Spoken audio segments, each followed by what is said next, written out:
कि यहाँ के किसानों की मेहनत से ही कर्नाटका आगे बढ़ा है और आपकी धरती, जिसके प्रति आपकी श्रद्धा है, उसके लिए आप मेहनत से दिन रात एक करते हैं। ಕರ್ನಾಟಕದ ರೈತ ಬಹಳ ಕಷ್ಟ ಪಡ್ತಾನೆ, ಹಗಲು ರಾತ್ರಿ ಕಷ್ಟಪಟ್ಟಂತ ರೈತನಿಗೆ ಒಳ್ಳೆಯದಾಗಲಿ। देखिए, जब एक प्रदेश बनता है, उसकी पहचान बनती है, तो मुख्य तौर से उसकी पहचान उसकी जनता ही बनाती है। ಈ ದೇಶದ ಈ ನೆಲದ ಯಾವುದಾದ್ರೂ ಒಂದು ಹಿರಿಮೆ ಇದ್ರೆ ಆ ದೇಶದ ಆ ನೆಲದ ಜನರು। आप सब अपनी मेहनत से जब ईमानदारी से काम करते हैं, तभी आपके प्रदेश की पहचान बन पाती है। ನೀವೆಲ್ಲ ಕಷ್ಟಪಟ್ಟು ಶ್ರಮದಿಂದ ನೀವು ದುಡಿದ್ರೆ ಮಾತ್ರ ಈ ನಾಡನ್ನ ಕಟ್ಟಕ್ಕೆ ಸಾಧ್ಯ। अगर कर्नाटका प्रदेश की आज पूरी दुनिया में पहचान है, तो ये इसलिए कि आप सब ने उसको बनाया है। ಇಡೀ ದೇಶದಲ್ಲಿ ಕರ್ನಾಟಕ ಏನಾದ್ರೂ ಇವತ್ತು ಪ್ರಸಿದ್ಧ ಆಗಿದ್ರೆ ಅದು ನಿಮ್ಮ ಒಂದು ಕೊಡುಗೆ, ನಿಮ್ಮ ಒಂದು ಶ್ರಮ।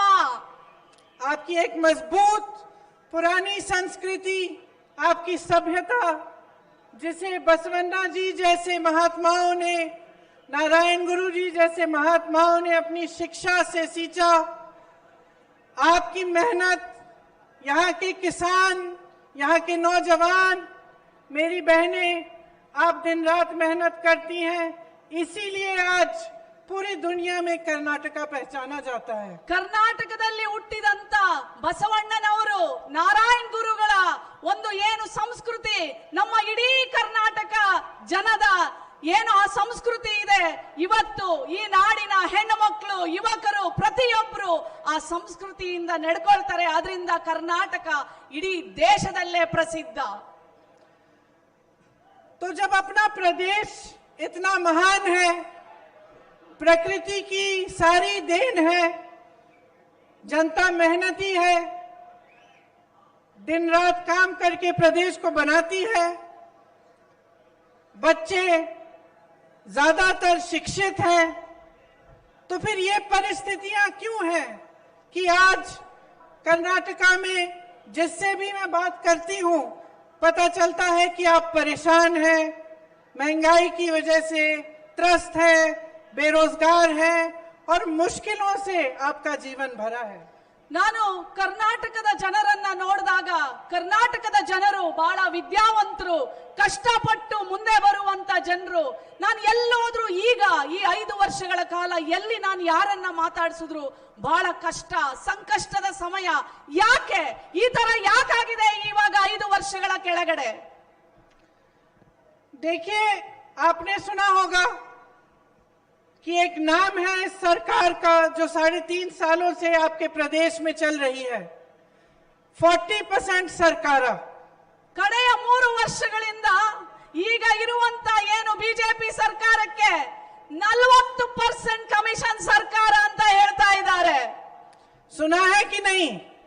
ಕೇಳಿದಿರಾ ಇಲ್ವಾ? ನೀವೆಲ್ಲ ಮಾತಾಡಬೇಕು। सुना है? इसका मतलब क्या है? इसका मतलब ये है कि 3.5 सालों से ये सरकार आपको लूट रही है। ಕಳೆದ 3 ವರ್ಷಗಳಿಂದ ಈ ಸರ್ಕಾರ ನಮ್ಮ ಜನರನ್ನ ಲೂಟಿ ಮಾಡ್ತಾ ಇದೆ। ये बनी ही, इसकी शुरुआत ही गलत तरीके से हुई। विधायकों को खरीद के दूसरी सरकार को तोड़ के ये सरकार बनाई गई। ಈ ಸರ್ಕಾರ ಆಯ್ತಲ್ಲ, ನ್ಯಾಯದಿಂದ ಆಗ್ಲಿಲ್ಲ। ಜನರನ್ನ, ಶಾಸಕರನ್ನ ಕೊಂಡ್ಕೊಂಡ್ರು, ಹಣ ಕೊಟ್ಟು ಕೊಂಡ್ಕೊಂಡು ಈ ತರ ಒಂದು ಕೆಟ್ಟ ಸರ್ಕಾರ ರಚನೆ ಆಯ್ತು। अब जब हम कहते हैं कि एक सरकार आपको लूट रही है, कि 40% सरकार है, इसका मतलब क्या है? ಇವತ್ತು ನಿಮಗೆಲ್ಲ ಗೊತ್ತಿರಲಿ, ಈ ಸರ್ಕಾರ ಲೂಟಿಯ ಸರ್ಕಾರ, 40% ಕಮಿಷನ್ ಸರ್ಕಾರ ಅಂದ್ರೆ ಇದರ ಅರ್ಥ ಏನು? मेरी बहनें यहाँ बैठी हैं, जब हम ऐसा कहते हैं तो आपको क्या लगता है कि इसका क्या मतलब है? आपके जीवन पर कैसे इसका असर पड़ता होगा? ಈ 40% ನ ಲೂಟಿ ಮಾಡ್ತಾ ಇದಾರಲ್ಲ ಜನರಿಂದ ಈ ಸರ್ಕಾರ, ಅದು ನಿಮ್ಮ ಮೇಲೆ ಹೆಂಗೆ ಪರಿಣಾಮ ಬೀರುತ್ತೆ ನಿಮ್ಗೆಲ್ರಿಗೂ ಗೊತ್ತಾ? देखो, सबसे पहले जब सरकार का मकसद लूटना होता है या लालच होता है तो काम कम करती है। ಸರ್ಕಾರ ಬಂದಾಗ್ಲೇ ಅವ್ರ ಉದ್ದೇಶ ಏನು? ಬರೀ ಲೂಟಿ ದುರಾಸೆ ಆಗಿದ್ರೆ ಸರ್ಕಾರ ಏನ್ ನಡೆಸ್ತಾರೆ ಇವರು? आपको मालूम है, अगर एक नौजवान काम कर रहा है, उसकी अच्छी नौकरी है, लेकिन कहीं से उसको आदत पड़ जाती है चोरी करने की, और चोरी से बहुत पैसा अचानक उसका बन जाता है, तो नौकरी से उसका ध्यान हटने लगता है। उसको लगता है कि चोरी से आसानी से इतना सारा पैसा बन रहा है तो चोरी ही कर लेता हूं। ಒಬ್ಬ ಯುವಕ ಇರ್ತಾನೆ, ಕೆಲಸ ಮಾಡ್ತಾ ಇರ್ತಾನೆ, ಸಂಬಳ ಬರ್ತಾ ಇರುತ್ತೆ, ಆದ್ರೆ ಅವನಿಗೆ ಇನ್ನೊಂದು ಮಂಚದ ಕೆಳಗೆ ಲಂಚ ತಗೊಳ್ಳೋದು ಏನಾದ್ರೂ ದಾರಿ ಸಿಕ್ಕಿದ್ರೆ ಅವನೇನ್ ಮಾಡ್ತಾನೆ? ಆ ಕೆಲಸ ಬಿಟ್ಟು ಲೂಟಿ ಮಾಡ್ಕೊಂಡೆ ದುಡ್ಡು ಸಂಪಾದನೆ ಮಾಡ್ತಾನೆ। तो सरकारें भी ऐसे ही हैं। जब सरकार में मंत्री और पदाधिकारी जो है उनको लगता है कि लूट और लालच से बहुत पैसे बन जाएंगे, बहुत शोहरत हो जाएगी, बहुत सत्ता मिल जाएगी, तो वो उसी चीज पे ध्यान रखते हैं। और जो उनका असली काम है, जनता के लिए काम करना, आप सबके लिए विकास करना, वो कम करते हैं। ಇವತ್ತು ಸರ್ಕಾರನೂ ಹಂಗೆ ಆಗಿದೆ, ಜನರನ್ನ ಲೂಟಿ ಮಾಡೋದು। ಯಾಕೆಂದ್ರೆ ಅವ್ರು ಕೆಲಸ ಮಾಡ್ತಾ ಇಲ್ಲ, ಬೇರೆ ದಾರಿಯಲ್ಲಿ ಆ ಸಾವಿರಾರು ಲಕ್ಷಾಂತರ ಕೋಟಿ ಲೂಟಿ ಮಾಡಬೇಕಾದ್ರೆ ಅವ್ರಿಗೆ ನ್ಯಾಯವಾದ ರೀತಿಯಲ್ಲಿ ಕೆಲಸ ಮಾಡೋದು ಬಿಟ್ಟು ಲೂಟಿಗೆ ಇಳಿದು ಬಿಟ್ಟಿದ್ದಾರೆ ಸರ್ಕಾರದವರು। तो मेरी बहनों, जब दिन रात आप मेहनत करती हैं और समाज का बोझ उठाती हैं, घर से निकलकर कहीं जॉब करती हैं, वापस आती हैं, शाम को अपने घर का काम भी करती हैं, जब आप दुकान जाती हैं और इस महंगाई की वजह से आप कुछ खरीद नहीं पाती हैं, जब गैस सिलेंडर 1100 रुपए का मिलता है या सब्जियां इतनी महंगी हो जाती हैं, तेल महंगी है, दाल महंगी है, आटा महंगा है, तो आपको लगता होगा कि मैं इतनी मेहनत क्यों कर रही हूँ। ನೀವೆಲ್ಲ ಹೋಗಿ ಕಷ್ಟಪಟ್ಟು ದುಡಿತೀರಾ, ಹೊರಗಡೆ ಕೆಲಸ ಮಾಡ್ತೀರಾ, ಕೂಲಿ ಮಾಡ್ತೀರಾ, ಪ್ರತಿಯೊಂದು ಕೆಲಸ ಮಾಡಿ ನೀವು ಮನೆಗೆ ಬಂದು ನಿಮ್ಮ ಮನೆಯನ್ನ ಕಟ್ತೀರಾ, ನಿರ್ವಹಣೆ ಮಾಡ್ತೀರಾ। ನೀವು ಅಂಗಡಿಗೆ ಹೋಗಿ ಏನಾದ್ರೂ ಖರೀದಿ ಮಾಡಬೇಕು, ಏನಾದ್ರೂ ತಗೋಬೇಕು ಅಂತಂದ್ರೆ ಬೆಲೆ ಗಗನಕ್ಕೇರಿದೆ, ಎಷ್ಟು ನಿಮಗೆ ನೋವಾಗುತ್ತಲ್ವಾ? लेकिन फिर भी आप आगे बढ़ती हैं, मन बनाती हैं, अपने संघर्ष के लिए खूब मेहनत करती हैं, लेकिन फिर भी आपको लगता होगा कि ये सरकार जिसका काम है कि महंगाई घटाए, जिसका काम है कि अगर महंगाई दूसरी परिस्थितियों की वजह से बढ़ रही है तो कम से कम कुछ करके हमें मदद करके, हमारी सहायता करके हमें आगे बढ़ाने की कोशिश करे, तो हमारी सरकार क्यों नहीं कर रही है? ಈ ಸರ್ಕಾರ ನಮ್ಮ ಜನರಿಗೆ ಬೆಲೆ ಏರಿಕೆ ಮಾಡಿ ನಾವು ಏನೇ ಒಂದು ತಗೊಳಕ್ಕೆ ಕಷ್ಟ ಆಗ್ತಾ ಇದೆ, ಆದ್ರೂ ಈ ಸರ್ಕಾರ ಏನೂ ಮಾಡ್ತಾ ಇಲ್ಲ। ನಾವು ಕಷ್ಟ ಪಡ್ತಾನೆ ಇದೀವಿ, ಬೆಲೆ ಏರಿಕೆ ಆಗ್ತಾನೆ ಇದೆ, ಹಾಗಿದ್ರೆ ನಾವು ಏನ್ ಮಾಡಬೇಕು? इस सरकार ने, भाइयों और बहनों, जब मैं कहती हूं हर स्तर पर लूटा है, तो आप देखिए कि जब नौजवान भर्ती के इम्तिहान देने जाते हैं तो उनको पता चलता है कि इतनी मेहनत करने के बाद उस इम्तिहान में घोटाला हो गया। पीएसआई स्कैम को देखिए, इतने सारे ऐसे स्कैम हैं। ಪ್ರತಿಯೊಂದರಲ್ಲೂ ಹಗರಣ, ಎಲ್ಲ ನೀವು ಏನೇ ಬೆಳೆದಿದ್ದನ್ನ ನೀವು ಮಾರಕ್ಕೆ ಹೋದ್ರು ಅಲ್ಲೂ ಲೂಟಿ ಮಾಡ್ತಾರೆ, ಪ್ರತಿಯೊಂದರಲ್ಲೂ ಲೂಟಿ ಲೂಟಿ ಲೂಟಿ। कॉन्ट्रैक्टर्स ने आत्महत्या की, चिट्ठी लिखी कॉन्ट्रैक्टर एसोसिएशन ने प्रधानमंत्री जी को, लेकिन प्रधानमंत्री जी ने भी नहीं सुना। ಕಾಂಟ್ರಾಕ್ಟರ್ ಅಸೋಸಿಯೇಷನ್ ಅವರು ಪ್ರಧಾನ ಮಂತ್ರಿಗೆ ಪತ್ರ ಬರೀತಾರೆ, ಪ್ರತಿಯೊಂದರಲ್ಲೂ ನಾವು ಇವರಿಗೆ ಕಮಿಷನ್ ಕೊಡಬೇಕು, ನಮ್ಗೆ ಕೆಲಸ ಮಾಡಕ್ ಆಗ್ತಾ ಇಲ್ಲ ಅಂತ ಹೇಳಿ ಪ್ರಧಾನ ಮಂತ್ರಿಗೆ ಪತ್ರ ಬರೀತಾರೆ, ಆದ್ರೆ ಪ್ರಧಾನ ಮಂತ್ರಿ ಅದಕ್ಕೆ ಉತ್ತರನೇ ಕೊಡೋದಿಲ್ಲ। विधायकों के बेटे के घर में 8 करोड़ रुपए कैश मिले, 8 करोड़ रुपए, लेकिन कोई कार्रवाई नहीं की गई। ಒಬ್ಬ ಶಾಸಕ, ಬಿಜೆಪಿ ಶಾಸಕನ ಮನೆಯಲ್ಲಿ 8 ಕೋಟಿ ರೂಪಾಯಿ ಲೂಟಿ ಮಾಡಿದಂತ ಹಣ ಸಿಗುತ್ತೆ, ಆದ್ರೆ ಅವನ ಮೇಲೆ ಯಾವುದೇ ತರ ತನಿಖೆಯನ್ನ ಮಾಡೋದಿಲ್ಲ। किसान आत्महत्या कर रहे हैं, महंगाई से जूझ रहे हैं, तरस रहे हैं, लेकिन कोई सुनवाई नहीं है इस सरकार में उनकी। ರೈತ ಕಷ್ಟ ಪಡ್ತಾ ಇದ್ದಾನೆ, ನೋವಿನಿಂದ ನರಳ್ತಾ ಇದ್ದಾನೆ ಈ ಬೆಲೆ ಏರಿಕೆಯಿಂದ, ಆದ್ರೂ ಈ ಸರ್ಕಾರ ಏನೂ ಮಾಡಕ್ಕೆ ರೆಡಿ ಇಲ್ಲ। यहाँ पे मेरे बहुत सारे नौजवान भाई बहन होंगे, सरकार में 2.5 लाख पद खाली पड़े हैं, लेकिन आपको नौकरी नहीं दी गई। ಇಲ್ಲಿ ನೂರಾರು ಜನ ಯುವಕರಿದ್ದೀರಾ, ಯುವತಿಯರಿದ್ದೀರಾ, ನಿಮಗೆಲ್ಲ ಗೊತ್ತಿರಲಿ 2.5 ಲಕ್ಷ ಕೆಲಸಗಳು ಸರ್ಕಾರದಲ್ಲಿ ಖಾಲಿ ಇದೆ, ಆದ್ರೆ ಒಂದನ್ನು ತುಂಬತಾ ಇಲ್ಲ ಈ ಸರ್ಕಾರ। आप पढ़ते हैं, मेहनत करते हैं, आपके माता पिता फीस देते हैं ट्यूशन की, फिर आप भर्ती का इम्तिहान देने जाते हो, ना आपको पद मिलता है और ना भर्ती के इम्तिहान के रिजल्ट सही ढंग से निकाले जाते हैं। ನೀವು ಕಷ್ಟಪಟ್ಟು ಒಂದೊಂದು ರೂಪಾಯಿ ಕೂಡಿಟ್ಟು ನಿಮ್ ಮಕ್ಕಳು ಫೀಸ್ ಕಟ್ತೀರಾ, ನಿಮ್ ಮನೆ ನಡೆಸ್ತೀರಾ, ನಿಮ್ ಮಕ್ಕಳು ಕೆಲಸಕ್ಕೆ ಅಂತ ಹೋದಾಗ ಕೆಲಸ ಬೇರೆಯವರಿಗೆ ಲಂಚಕ್ಕೆ ಮಾರ್ಬಿಟ್ಟಿರ್ತಾರೆ। बल्कि पता चलता है कि हर पोस्ट के लिए रेट फिक्स हो गया है। चाहे आप असिस्टेंट प्रोफेसर बनना चाहें तो उसके लिए 50 या 70 लाख मांगा जाता है, लेक्चरर बनना चाहें तो 30-50 लाख मांगा जाता है, जूनियर इंजीनियर बनना चाहें तो 30 लाख मांगे जाते हैं। ऐसा भी सुनने में आया कि कहीं पे किसी के पास पैसे नहीं थे घूस देने के लिए, तो उस किसान को कहा गया कि अपनी 2 बैल दे दो। ये सच्चाई है। ಪ್ರತಿಯೊಂದರಲ್ಲೂ ಲಂಚ ಲಂಚ ಲಂಚ।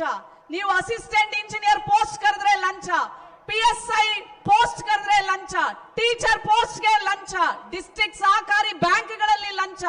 ಯಾವುದೋ ಒಬ್ಬ ರೈತ ಗೊಬ್ಬರವನ್ನ ತಗೊಂಡ್ ಬರಕ್ಕೆ ಹೋದಾಗ ಅವನ ಹತ್ರ ದುಡ್ಡಿಲ್ದೆ ಇದ್ದಾಗ ನಿನ್ 2 ಎತ್ತು ಅಡ ಇಟ್ಬಿಟ್ಟು ತಗೊಂಡೋಗು ಅಂತ ಹೇಳ್ತಾರೆ। ಆ ಸ್ಥಿತಿ ಈ ಲಂಚಕೋರರು ತಂದಿಟ್ಟಿದ್ದಾರೆ ಈ ಸರ್ಕಾರ।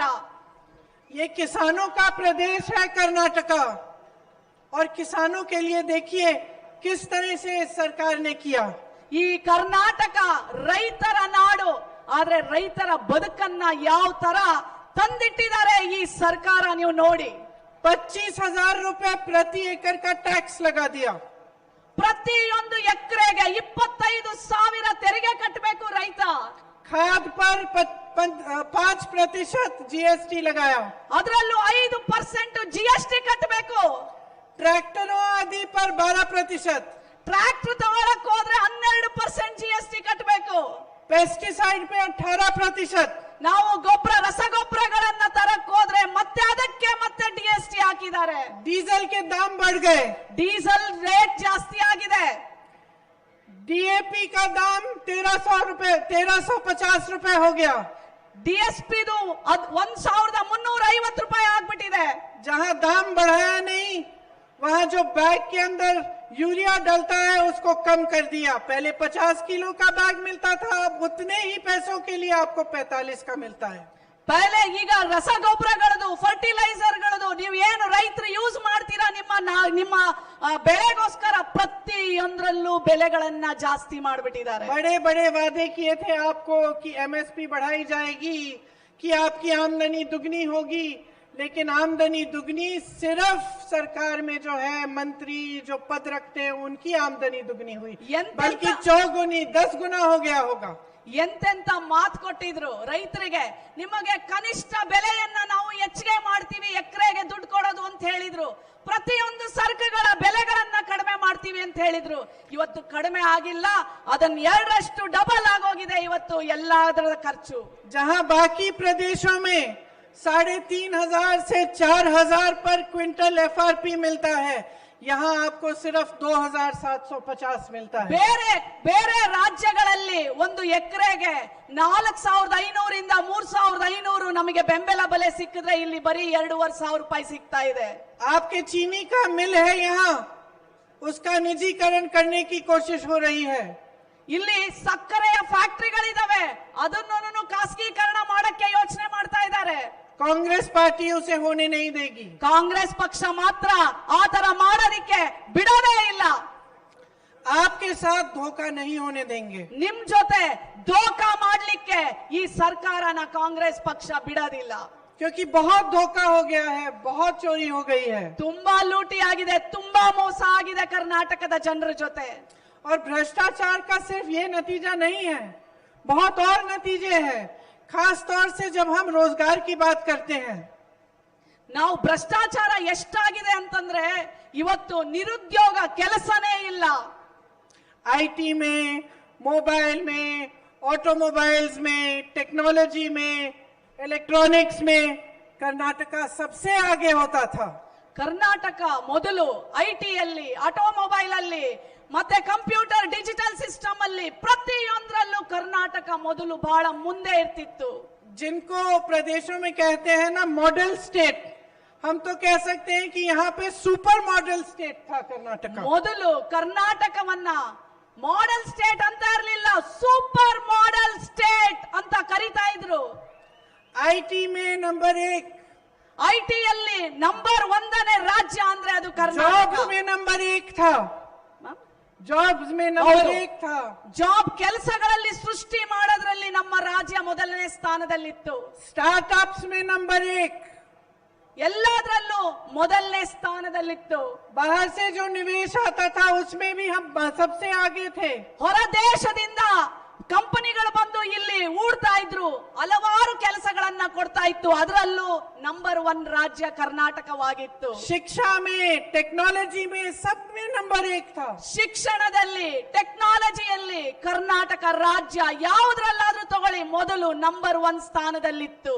लेकिन ये जो 40% की सरकार है जिसने आपको डबल लूट दिया है, डबल इंजन नहीं, इसकी वजह से यहाँ पे बहुत ही नुकसान हुआ। ಈ 40% ಸರ್ಕಾರ ಬಂದು ನಮ್ಮ ಜನರನ್ನ ಲೂಟಿ ಮಾಡಿ ಮಾಡಿ ಇವತ್ತು ಕರ್ನಾಟಕದ ಸ್ಥಿತಿ ಕೆಳಗೆ ಬಂದ್ಬಿಟ್ಟಿದೆ. एक तरह से आप कह सकते हैं कि सारा काम रुक ही गया। ಒಂಥರ ಹೇಳಿದ್ರೆ ಎಲ್ಲಾ ಕೆಲಸಗಳು ಕರ್ನಾಟಕ ರಾಜ್ಯದಲ್ಲಿ ನಿಂತೋಗಿದಾವೆ. बेरोजगारी बढ़ गई, ನಿರುದ್ಯೋಗ ಜಾಸ್ತಿ ಆಗ್ಬಿಟ್ಟಿದೆ, युवाओं का जो भविष्य है वो कमजोर हुआ, ಯುವಕರ ಭವಿಷ್ಯ ಕ್ಷೀಣಿಸ್ತಾ ಇದೆ. बड़ी बड़ी कंपनियां ओला जैसे, Foxconn, Pegatron, Apple, Motorola, Nokia, Samsung यहां से छोड़ के चले गए। ಕರ್ನಾಟಕದಲ್ಲಿ ಇದ್ದಂತ ದೊಡ್ಡ ದೊಡ್ಡ ಕಂಪನಿಗಳು ಎಲ್ಲ ಇವತ್ತು ನಮ್ಮನ್ನ ಬಿಟ್ಟು ಬೇರೆ ರಾಜ್ಯಗಳಿಗೆ ಹೋಗ್ಬಿಟ್ಟಿದಾವೆ. तो नौकरियां आएंगी कहां से? ಕೆಲಸ ಮತ್ತೆ ಎಲ್ಲಿಂದ ಬರಬೇಕು? ಕಂಪನಿಗಳೆಲ್ಲ ಹೊರಟೋದ್ರೆ लाखों एमएसएमई, छोटे बिजनेस, छोटे दुकान बंद हो चुके हैं। ಲಕ್ಷಾಂತರ ಸಣ್ಣ ಮತ್ತು ಮಧ್ಯಮ ಕಾರ್ಖಾನೆಗಳು ಇವತ್ತು ಮುಚ್ಚೋಗಿವೆ. बड़े बड़े जो सरकारी कंपनियां थी, पीएसयू थी, वो इन्होंने अपने उद्योगपति मित्रों को बेच डाले। ದೊಡ್ಡ ದೊಡ್ಡ ಪ್ರೈವೇಟ್ ಸೆಕ್ಟರ್ಸ್ ಏನಿತ್ತು ಅವನ್ನೆಲ್ಲ ಪ್ರಧಾನಮಂತ್ರಿ ಅವರ ಒಂದು ಕ್ಲೋಸ್ ಫ್ರೆಂಡ್ ಗೆ ಮಾರ್ಬಿಟ್ಟಿದ್ದಾರೆ. सरकार में 2.5 लाख खाली पद पड़े, वो भरे नहीं। ಸರ್ಕಾರದಲ್ಲಿ ಇದ್ದಂತ 2.5 ಲಕ್ಷ ಖಾಲಿ ಇದ್ದಂತ ಹುದ್ದೆಗಳನ್ನ ತುಂಬಲೇ ಇಲ್ಲ. 1.5 लाख करोड़ रुपए कर्नाटका से लूटे गए। 1.5 ಲಕ್ಷ ಕೋಟಿ ಇವತ್ತು ನಮ್ಮ ಕರ್ನಾಟಕದ ಜನರ ಹಣವನ್ನ ಲೂಟಿ ಮಾಡಿದ್ದಾರೆ ಇವರೆಲ್ಲರೂ. तो आप बताइए रोजगार आएगा कहां से? ನೀವ್ ಹೇಳಿ, ಮತ್ತೆ ಇಷ್ಟೊಂದು ಲೂಟಿ ಮಾಡಿದ್ಮೇಲೆ ವಿಕಾಸ್ ಹೋಗಾ कैसे? ಕರ್ನಾಟಕ ಜನರಿಗೆ ಕೆಲಸ ಎಲ್ಲಿ ಸಿಗುತ್ತೆ? ಅಭಿವೃದ್ಧಿ ಎಲ್ಲಾಗತ್ತೆ? आप जो मेहनत कर रहे हैं अपने बच्चों के भविष्य को बनाने के लिए, ನೀವೆಲ್ಲ ಕಷ್ಟ ಪಡ್ತಾ ಇದ್ದೀರಾ ನಿಮ್ಮ ಮಕ್ಕಳ ಭವಿಷ್ಯವನ್ನ ಕಟ್ಟಕ್ಕೆ, वो मेहनत व्यर्थ चली जाएगी क्या? ಆ ಪೂರ್ತಿ ಶ್ರಮ ಎಲ್ಲ ವೇಸ್ಟ್ ಆಗೋಗುತ್ತೆ. आपने अपनी मेहनत से नंदिनी बनाई, ನಿಮ್ಮ ಕಷ್ಟದಿಂದ ನಂದಿನಿಯನ್ನ ಕಟ್ಟಿದ್ರಿ. 4 साल पहले नंदिनी में इतना दूध इकट्ठा होता था कि शीरा भाग्य, शीराधारी जैसी योजनाएं कांग्रेस ने बनाई। 4 ವರ್ಷಗಳ ಹಿಂದೆ ನಂದಿನಿಯಲ್ಲಿ ಸಾವಿರಾರು ಲೀಟರ್ಗಳ ಹಾಲು ಉತ್ಪನ್ನ ಆಗ್ತಾ ಇತ್ತು. ಹೆಚ್ಚಿಗೆ ಹಾಲು ಉತ್ಪಾದನೆ ಆಗಿದ್ದಕ್ಕೆ ಕ್ಷೀರಧಾರೆ, ಕ್ಷೀರಭಾಗ್ಯ ಅಂತ ಯೋಜನೆಗಳನ್ನ ಕಾಂಗ್ರೆಸ್ ಸರ್ಕಾರ ತಂದಿತ್ತು. उस समय बच्चे बच्चे को दूध मिलता था। ಅವತ್ತು ಹಾಲು ಹೆಚ್ಚಿಗೆ ಆಗಿದ್ರಿಂದ ಸರ್ಕಾರದಲ್ಲಿ ಗವರ್ಮೆಂಟ್ ಶಾಲೆಗಳಲ್ಲಿ ಬಿಸಿ ಹಾಲನ್ನ ಕೊಡ್ತಾ ಇದ್ರು ಮಕ್ಕಳಿಗೆ.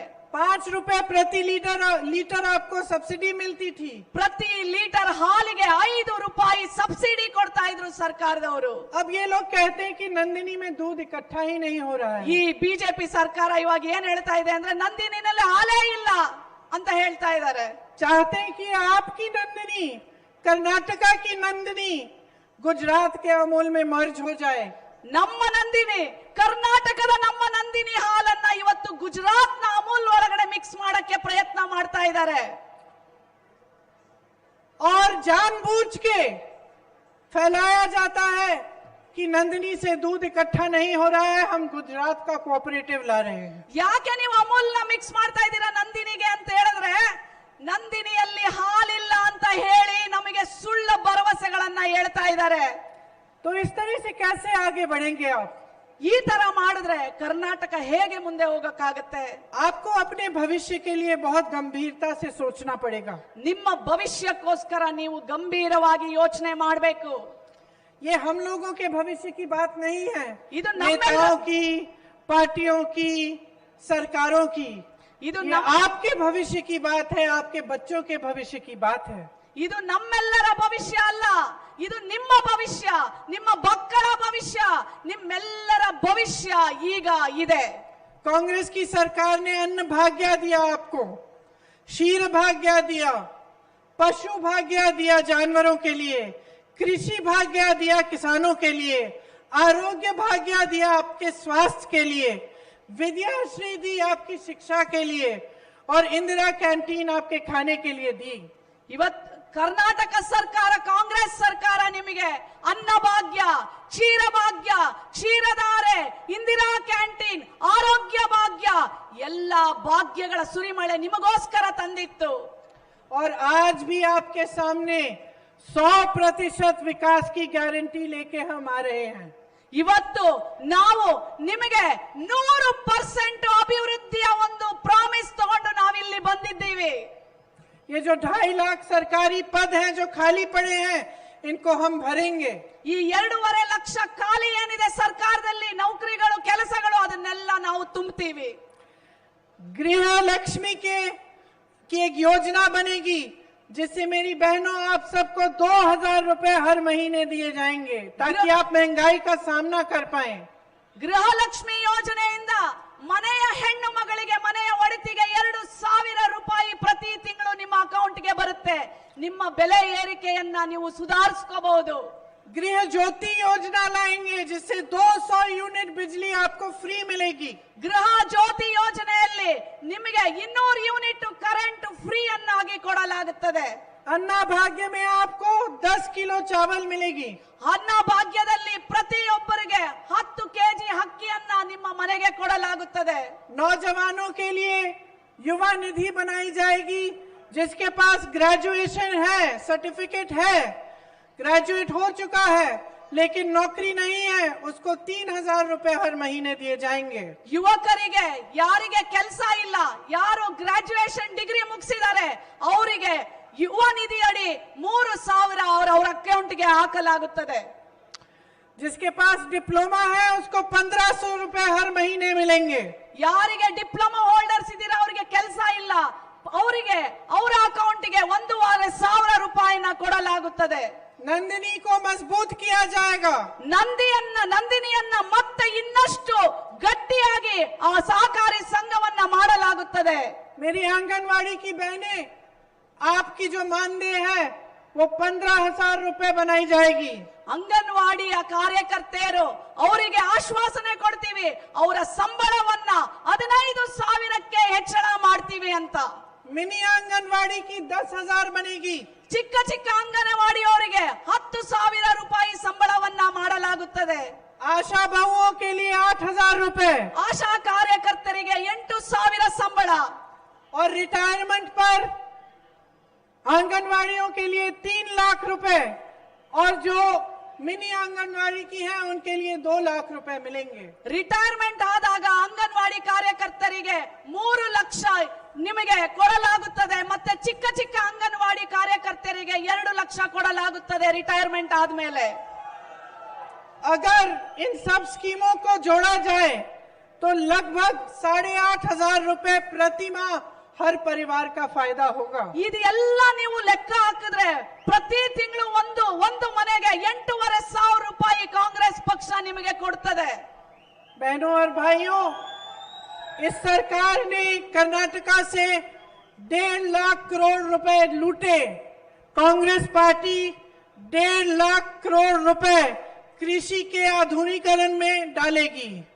ಈ ಏನು 1.5 ಲಕ್ಷ ಕೋಟಿ ಲೂಟಿ ಮಾಡಿದಾರಲ್ಲ, ಅದೇ ದುಡ್ಡನ್ನ ಮತ್ತೆ ಕಾಂಗ್ರೆಸ್ ಪಕ್ಷ ನಿಮಗೋಸ್ಕರ ಖರ್ಚು ಮಾಡ್ತಾರೆ. सब्सिडी, लोन और किसान की बीमा के लिए खर्च करेगी. ನಿಮಗೆ ಸಬ್ಸಿಡಿ, ಲೋನು ಮತ್ತೆ ಇನ್ಶೂರೆನ್ಸ್ ಅದಕ್ಕೆಲ್ಲ ಖರ್ಚು ಮಾಡ್ತೀವಿ ಆ ದುಡ್ಡನ್ನ. भूमिहीन मजदूर और बटाईदार किसानों के लिए नागिला तुड्डिता डेवलपमेंट बोर्ड बनाएंगे। इसमें 500 करोड़ रुपए डालेंगे। ರೈತರಿಗೋಸ್ಕರ ಒಂದು ಸಹಕಾರಿ ಸಂಘವನ್ನ ಮಾಡಿ ಅದಕ್ಕೆ 5 ಕೋಟಿ 500 crore 500 ಕೋಟಿಗಳನ್ನ ಅದರಲ್ಲಿ ನಾವು ಹಾಕ್ತೀವಿ ರೈತರಿಗೋಸ್ಕರ। ಮೇಕೆದಾತು, महादाई, अपर कृष्णा, अपर भद्रा, यटनाहोल, वाराही जैसी रुकी सिंचाई योजनाओं को हम शुरू करेंगे फिर से और इसमें 1.5 लाख करोड़ रुपए डाला जाएगा। ಎಲ್ಲೆಲ್ಲಿ ನೀರುಗಳ ನದಿ ಜೋಡಣೆ ನಮಗೆ ಆಗ್ತಾ ಇಲ್ಲ, ಅದು ಮಹದಾಯಿ ಇರಬಹುದು, ಮೇಕೆದಾಟು ಇರಬಹುದು, ಪ್ರತಿಯೊಂದರಲ್ಲೂ ಮತ್ತೆ ನಾವು ಅದಕ್ಕೆ ದುಡ್ಡನ್ನ ಹಾಕಿ ಮತ್ತೆ ನಾವು ಅದನ್ನೆಲ್ಲ ಮತ್ತೆ ಸರಿ ಮಾಡ್ತೇವೆ। किसानों को 1 लीटर दूध के लिए 7 रुपए की सब्सिडी दी जाएगी। ರೈತರಿಗೆ 1 ಲೀಟರ್ ಹಾಲಿಗೆ 7 ರೂಪಾಯಿ ಸಬ್ಸಿಡಿಯನ್ನ ಕೊಡ್ತೀವಿ। और सभी दूध उत्पादकों के लिए 50,000 रुपए का क्रेडिट कार्ड बनाया जाएगा। ಪ್ರತಿಯೊಬ್ಬ ಹಾಲು ಕರೆಯೋನಿಗೆ 50,000 ಸಾಲ ಕೊಡುವಲ್ಲಿ ನಾವು ನಿಶ್ಚಿಂತೆಯಾಗಿ ನಿಂತಿದ್ದೀವಿ ನಿಮಗೆ ಕೊಡ್ಲಿಕ್ಕೆ। मछुआरों के लिए 6,000 रुपए फिशिंग हॉलिडे अलाउंस दी जाएगी। ಮೀನುಗಾರರಿಗೆ 6,000 ಪ್ರತಿ ತಿಂಗಳು ಕೊಡಲಾಗುತ್ತದೆ। और पंचायतों को सोलर लाइट लगाने के लिए 100% ग्रांट मिलेगा। ಪಂಚಾಯಿತಿಗಳಲ್ಲಿ ಸೋಲಾರ್ ದೀಪಗಳನ್ನು ಅಳವಡಿಸೋದಕ್ಕೆ 100% ಸಬ್ಸಿಡಿ ಕೊಡಲಾಗುತ್ತದೆ। गरीबों और अस्थायी मजदूरों के लिए अस्थायी कर्मी कल्याण बोर्ड बनेगा जिसमें 3,000 करोड़ रुपए डाले जाएंगे। ಬಡವರು ಮತ್ತು ಪೌರ ಕಾರ್ಮಿಕರಿಗೋಸ್ಕರ 3,000 ಕೋಟಿ ಹಣವನ್ನ ಇಡಲಾಗುತ್ತದೆ। फूड डिलीवरी कर्मी, घरेलू कर्मी और अन्य मजदूरों के लिए न्यूनतम प्रति घंटा मजदूरी फिक्स की जाएगी। ಝೊಮ್ಯಾಟೊ ಇವೆಲ್ಲ ಏನು ನಿಮಗೆಲ್ಲ ತಗೊಂಡು ಬಂದು ಗಾಡಿಗಳಲ್ಲಿ ನಿಮ್ಗೆ ಪದಾರ್ಥಗಳನ್ನ ನಿಮ್ಮ ಮನೆಗೆ ಮುಟ್ಟಿಸ್ತಾರಲ್ಲ, ಅವ್ರಿಗೆ ಗಂಟೆಗೆ ಇಷ್ಟು ದುಡ್ಡು ಅಂತ ಕಾಯ್ದಿರಿಸಲಾಗುತ್ತದೆ। बीदर से चामराजनगर तक एक इंडस्ट्रियल कॉरिडोर बनाया जाएगा। इसमें टाउनशिप बनाए जाएंगे। ಬೀದರಿಂದ ಚಾಮರಾಜನಗರದವರೆಗೆ ಒಂದು ಹೆದ್ದಾರಿಯನ್ನ ಮಾಡಿ ಆ ಹೆದ್ದಾರಿಯಲ್ಲಿ ಎಲ್ಲ ಫ್ಯಾಕ್ಟರಿ ಕಂಪನಿಗಳನ್ನ ಮಾಡಿ ಒಂದು ಟೌನ್ಶಿಪ್ ಸಹ ನಾವು ಮಾಡ್ತೀವಿ। छोटे उद्योगों के लिए 1,000 करोड़ का वेलफेयर फंड मिलेगा, क्योंकि हम जानते हैं कि पिछले सालों में आप लोगों के लिए कितनी मुश्किलें बढ़ी हैं और कितनी दिक्कतें आई हैं नोटबंदी के बाद, जीएसटी के बाद। इसीलिए आपको फिर से मजबूत बनाने के लिए एक वेलफेयर फंड बनाया जाएगा। ಸಣ್ಣ ಮತ್ತು ಮಧ್ಯಮ ಕೈಗಾರಿಕೆಗಳೆಲ್ಲ ಮುಚ್ಚೋಗಿದಾವೆ, ಅವರಿಗೋಸ್ಕರ ಮತ್ತೆ ಲಕ್ಷಾಂತರ ರೂಪಾಯಿ ನಿಮಗೋಸ್ಕರ ಪಣವನ್ನ ಇಡಕ್ಕೆ ಸಾಧ್ಯವಾಗುತ್ತದೆ। कांग्रेस ने ये योजना बनाई है कि गारमेंट और textile, light engineering, automobiles, handicraft, agro industry, electronics and electronical equipment के लिए नए उद्योग लगाए जाएंगे। ಎಲ್ಲ ಪ್ರತಿಯೊಂದು ಟೈಲರಿಂಗ್, ಹ್ಯಾಂಡಿಕ್ರಾಫ್ಟ್ ಪ್ರತಿಯೊಂದು ಉದ್ಯೋಗಗಳಿಗೆ ಇಷ್ಟು ಅಂತ ಅನುದಾನವನ್ನ ನಿಗದಿ ಮಾಡಲಾಗುತ್ತದೆ। और प्रत्येक विधानसभाओं में 10 करोड़ के स्टार्टअप फंड दिए जाएंगे। ಪ್ರತಿಯೊಂದು ವಿಧಾನಸಭೆಯಲ್ಲಿ ಸ್ಟಾರ್ಟ್ಅಪ್ ಫಂಡ್ ಅಂತ ಕೊಡಲಾಗುತ್ತದೆ। बेंगलुरु में व्यापार और टूरिज्म के लिए दुबई जैसा एक इंटरनेशनल लेवल का गोल्ड एंड डायमंड पार्क बनाया जाएगा। ಬೆಂಗಳೂರಲ್ಲಿ ದುಬೈ ತರ ಒಂದು ಒಳ್ಳೆ ನ್ಯಾಷನಲ್ ಪಾರ್ಕ್ ಅನ್ನ ಮಾಡಲಾಗುತ್ತದೆ। और जैसे आज आईटी सेक्टर में बेंगलुरु मजबूत है, उसी तरह जो आपकी 2 टियर की शहरें हैं, मैसूरू, हुबली, धारवाड़, गुलबर्गा, बेल्लारी, चित्रदुर्गा, उडुपी, शिवमोगा, इन सबको बेंगलुरु जैसे आईटी सेक्टर में मजबूत बनाने की पूरी कोशिश होगी। ಇವತ್ತೇನು ಬೆಂಗಳೂರು ಮಾತ್ರ ಐಟಿ ಕ್ಯಾಪಿಟಲ್ ಸಿಟಿ ಅಂತ ಆಗಿದೆಯಲ್ಲ, ಅದೇ ತರ ಮೈಸೂರು, ಚಿತ್ರದುರ್ಗ, ಮಂಡ್ಯ ಪ್ರತಿಯೊಂದು ಜಿಲ್ಲೆಗಳನ್ನ ಬೆಂಗಳೂರು ತರ ಐಟಿ ಸೆಕ್ಟರ್ ಅನ್ನ ಮಾಡಲಾಗುತ್ತದೆ। हमारा सपना है कि कर्नाटका को इलेक्ट्रॉनिक व्हीकल्स में सबसे आगे बढ़ाएं। ನಮ್ಮ ಕನಸು ಕರ್ನಾಟಕದಲ್ಲಿ ಎಲೆಕ್ಟ್ರಾನಿಕ್ ಗಾಡಿಗಳನ್ನ ನಾವು ರೆಡಿ ಮಾಡಬೇಕು ಕರ್ನಾಟಕದಲ್ಲಿ ಅನ್ನೋ ಒಂದು ಕನಸು ಅದು ನಮ್ಮದಾಗಿದೆ। और ऐसे बहुत ऐसे हमारी योजनाएं हैं जिसके जरिए हम चाहते हैं कि यहाँ पे खूब सारे रोजगार बने, खूब सारे रोजगार बने ताकि यहाँ का विकास ठीक ढंग से हो और आपके जो बच्चे हैं उनका भविष्य मजबूत बने। ಈ ತರ ಸಾಕಷ್ಟು ಯೋಜನೆಗಳನ್ನ ನಿಮಗೋಸ್ಕರ ನಾವು ತಂದಿದ್ದೀವಿ. ಅದು ಯಾಕಂದ್ರೆ ನಿಮ್ಮ ಭವಿಷ್ಯಕ್ಕೆ, ನಿಮ್ಮ ಮಕ್ಕಳ ಭವಿಷ್ಯಕ್ಕೆ ನಾವು ಈ ಎಲ್ಲಾ ತರ ಯೋಜನೆಗಳನ್ನ ನಾವು ತರ್ತಾ ಇದ್ದೀವಿ. देखिए बहनों और भाइयों, मैंने आपको एक लंबी लिस्ट सुनाई है और ये लिस्ट आपकी समस्याओं की और उनको सुलझाने की बात की है। इस लिस्ट में मैंने बोला है, मैंने सबसे पहले आपसे कहा कि आपकी ये समस्याएं हैं, फिर आपसे बताया कि कांग्रेस पार्टी उन समस्याओं को सुलझाने के लिए, रोजगार दिलवाने के लिए, महंगाई को कम करने के लिए, आपकी मदद के लिए क्या क्या करना चाहती है। ಫಸ್ಟ್ ನಾನು ನಿಮ್ಮೆಲ್ಲ ಸಮಸ್ಯೆಗಳನ್ನ ಹೇಳಿದೆ, ಆಮೇಲೆ ನಿಮಗೋಸ್ಕರ ನಾವೆಲ್ಲ ಕಾಂಗ್ರೆಸ್ ಪಕ್ಷ ಏನೇನು ನಿಮಗೋಸ್ಕರ ಕೆಲಸಗಳನ್ನ, ಯೋಜನೆಗಳನ್ನ ತರ್ತೀವಿ ಅಂತ ಹೇಳಿದ್ವಿ. ಆ ಸರ್ಕಾರ ಮಾಡಿದಂತ ಲೂಟಿಗಳನ್ನು ಸಹ ನಾನು ನಿಮಗೋಸ್ಕರ ಹೇಳಿದ್ದೀನಿ. चुनाव का समय है, आप सब यहाँ पे बैठे हैं, मेरी बातें सुन रहे हैं। कल किसी और पार्टी का नेता आएगा, आपके सामने खूब बातें करेगा और आप उसकी भी बात सुनेंगे। ಇವತ್ತು ನನ್ನ ಮಾತು ಕೇಳ್ತಾ ಇದ್ದೀರಾ, ನಾಳೆ ನನಗೆ ಇನ್ನೊಬ್ಬ ನಾಯಕ ಇಲ್ಲಿ ಬರ್ತಾನೆ, ಅವನ ಹೇಳೋ ಮಾತು ಸಹ ನೀವು ಕೇಳ್ತೀರಾ. मैंने देखा है कि भाजपा के जितने भी नेता आते हैं वो आपकी समस्याओं की बात नहीं करते, वो आपको ये नहीं बताते कि आपका विकास कैसे होगा, वो आपको ये नहीं कहते कि किस तरह से आपको आगे बढ़ाने की उन्होंने योजना बनाई है। ಬಿಜೆಪಿ ನಾಯಕರು ಬರ್ತಾರೆ, ಅವರು ನಿಮ್ಮ ಸಮಸ್ಯೆಗಳನ್ನ ಕೇಳಲ್ಲ, ನಿಮಗೋಸ್ಕರ ಏನ್ ಮಾಡ್ತೀವಿ ಅಂತಾನೆ ಹೇಳಲ್ಲ, ಅವರೇ ಆದಂತ ಭಾಷಣವನ್ನ ಅವರು ಮಾಡ್ತಾರೆ. युवा बेरोजगार घूम रहा है, युवाएं बहनें महंगाई से जूझ रही हैं, किसान की कमर तोड़ी जा रही है, छोटे व्यापारी रो रहे हैं कि उनका बिजनेस कम हो रहा है, बंद होने को जा रहा है। ಯುವಕರು ಕೆಲಸ ಇಲ್ಲದೆ ತಿರುಗಾಡ್ತಾ ಇದ್ದಾರೆ, ಮಹಿಳೆಯರು ಬೆಲೆ ಏರಿಕೆಯಿಂದ ತತ್ತರಿಸಿದ್ದಾರೆ, ರೈತರು ಎಲ್ಲಾ ಬೆಲೆಗಳಿಂದ ಸುಸ್ತಾಗ್ಬಿಟ್ಟಿದ್ದಾರೆ, ಪ್ರತಿಯೊಂದರಲ್ಲೂ ಜನರು ಸುಸ್ತಾಗ್ಬಿಟ್ಟಿದ್ದಾರೆ. ಕರ್ನಾಟಕದ ಜನರು, कॉन्ट्रैक्टर, किसान आत्महत्या कर रहे हैं। ರೈತ, ಈ ನಾಡಿನ ರೈತ ಇವತ್ತು ಆತ್ಮಹತ್ಯೆ ಮಾಡ್ಕೊಳ್ತಾ ಇದ್ದಾನೆ. लेकिन भाजपा के नेता आपके सामने आकर पुरानी बातें उठा रहे हैं, फिजूल की बातें कर रहे हैं, आपकी बात नहीं कर रहे हैं। ಆದ್ರೆ ಭಾರತೀಯ ಜನತಾ ಪಾರ್ಟಿ ನಾಯಕರು ಬಂದು ಇದನ್ನೆಲ್ಲ ಮಾತಾಡ್ತಾ ಇಲ್ಲ, ಬೇರೆ ಏನೋ ಮಾತಾಡ್ತಾರೆ. ಬಂದ್ಬಿಟ್ಟು ಯಾವುದು ನಮಗೆ ಅದು ನಮಗೆ ಏನು ಬೇಕಾಗಿರಲ್ಲ ಅಂತ ಮಾತುಗಳನ್ನ ಇವತ್ತು ಬಿಜೆಪಿ ನಾಯಕರು ಮಾತಾಡ್ತಾರೆ. मैं आपसे आग्रह करती हूँ, अपनी भलाई के लिए आप इस बात को अच्छी तरह से समझ लें।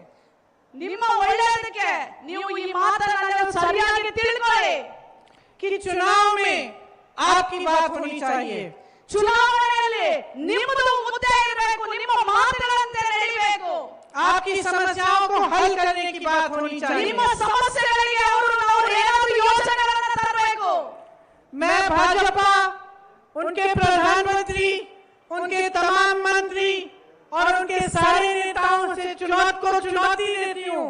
ನಾನು ಬಿಜೆಪಿಯರ ಪ್ರಧಾನಮಂತ್ರಿ, ಮುಖ್ಯಮಂತ್ರಿ, ಮಂತ್ರಿ, ನಾಯಕರಿಗೆಲ್ಲ ನಾನು ಒಂದು ಚಾಲೆಂಜ್ ಹಾಕ್ತೀನಿ. एक चुनाव किसी भी प्रदेश में, एक चुनाव वो जनता के मुद्दों पर लड़के दिखाएं। ನೋಡೋಣ, ನೀವೇನಾದ್ರೂ ಒಂದೇ ಒಂದು ಚುನಾವಣೆ ಜನರ ಸಮಸ್ಯೆಗೋಸ್ಕರ ನೋಡಿ ಹೋರಾಡೋಣ. एक ऐसा चुनाव लड़ें जिसमें ना वो अतीत की बातें करें, ना वो जनता को लड़ाने की बातें करें, ना वो आतंकवाद की बातें करें, ना वो ऐसी बातें करें जिससे जनता के लिए कोई समस्या नहीं है। जनता की जो समस्याएं हैं वो है महंगाई, गरीबी, बेरोजगारी, हर रोज सुबह उठकर ये न जानना कि अगला दिन कैसे आएगा, ये है समस्याएं। और जो आतंकवाद की समस्या है जिसके बारे में ये बार बार बोल रहे हैं, वो एक बड़ी समस्या है जिसके हल के लिए सब लोग काम करते हैं। लेकिन कर्नाटका के चुनाव में आकर ऐसी बातें उठाने का क्या मतलब है? ನೋಡೋಣ, ನಾನು ಚಾಲೆಂಜ್ ಮಾಡ್ತೀನಿ ಬಿಜೆಪಿ ಅವರಿಗೆ. ನೀವು ಕರ್ನಾಟಕದ ಜನರ ನಿರುದ್ಯೋಗ ಬೆಲೆ ಏರಿಕೆ, ರೈತರ ಸಮಸ್ಯೆಗಳನ್ನ ಇಟ್ಕೊಂಡು ನೋಡೋಣ, ನೀವು ಚುನಾವಣೆ ಮಾಡಿ. ಬರೀ ಪಾಕಿಸ್ತಾನ, ಹಿಂದೂಸ್ತಾನ ಅಥವಾ ಆತಂಕ ಟೆರರಿಸ್ಟ್ಗಳು ಈ ತರ ಮಾತುಗಳನ್ನ ಹೇಳಿ ಜನರಿಗೆ ಭಾವನಾತ್ಮಕ ಒಂದು ಬೀಜವನ್ನ ಬಿತ್ತಿ ನೀವು ಚುನಾವಣೆ ನಡೆಸ್ತೀರಾ. ನೀವು ತಾಕತ್ತಿದ್ರೆ ಸಮಸ್ಯೆಗಳ ವಿರುದ್ಧ ನೀವು ಚುನಾವಣೆ ಮಾಡಿ. कर्नाटका में इन्होंने सरकार चलाई है 3.5 सालों से, मुंह दिखाने लायक नहीं है आपके सामने बोल नहीं सकते, क्योंकि जानते हैं कि आपकी समस्याएं बढ़ गई है, कम नहीं हुई. 3 ವರ್ಷದಿಂದ ಇವರು ಮಾಡಿರೋ ಸರ್ಕಾರ ಇದೆಯಲ್ಲ, ನಿಮ್ಮ ಮುಂದೆ ಮುಖ ತೋರ್ಸಕ್ಕೆ ಲಾಯಕ್ಕಿಲ್ಲ ಈ ಬಿಜೆಪಿ ನಾಯಕರಿಗೆ. उनसे आप जवाब मांगिए, आप जनता हैं, आप ही में शक्ति है, आप जवाब मांगिए. ನೀವು ಜನರು, ನಿಮಗೆ ಹಕ್ಕಿದೆ. ಈ ಬಿಜೆಪಿ ನಾಯಕರ ಹತ್ರ ನೀವು ಜವಾಬ್ ಕೇಳಿ, ಯಾಕೆ ಇಷ್ಟು ವರ್ಷ ಏನು ಉನ್ನತಿ ಮಾಡಿಲ್ಲ ನಮ್ಮ ರಾಜ್ಯದಲ್ಲಿ ಅಂತ. आज वो कुछ भी कर ले, यहाँ बदलाव की हवा चल गई है, यहाँ बदलाव आएगा. ಅವ್ರು ಏನೇ ಮಾಡ್ಲಿ, ಬದಲಾವಣೆಯ ಗಾಳಿ ಪ್ರಾರಂಭ ಆಗಿದೆ, ಬದಲಾವಣೆ ಬಂದೇ ಬರುತ್ತೆ. आप बदलाव लाएंगे, ನೀವು ಬದಲಾವಣೆ ತರ್ತೀರಾ. और मैं आपसे एक चीज मांगती हूँ कि जब बदलाव लाएंगे तो ठोस तरीके से लाइए, कांग्रेस को भारी बहुमत से जिताइए, ताकि यहाँ पे आपकी एक ऐसी सरकार बने जो आपके लिए समर्पित हो. ನೀವು ಬದಲಾವಣೆ ತಂದ್ರೆ ನಾನು ನಿಮ್ಮಲ್ಲಿ ಒಂದು ಮಾತು ಕೇಳ್ತೀನಿ, ನೀವು ಪೂರ್ತಿ ಬಹುಮತ ಕೊಟ್ಟು ನೀವು ಸರ್ಕಾರವನ್ನ ತರಿ, ಆ ತರ ಬದಲಾವಣೆ ನೀವು ತರಬೇಕು. आपके जो मुद्दे हैं वो सबसे महत्वपूर्ण है. ನಿಮ್ಮ ಸಮಸ್ಯೆಗಳೇ ಮೂಲವಾಗಿರಬೇಕು.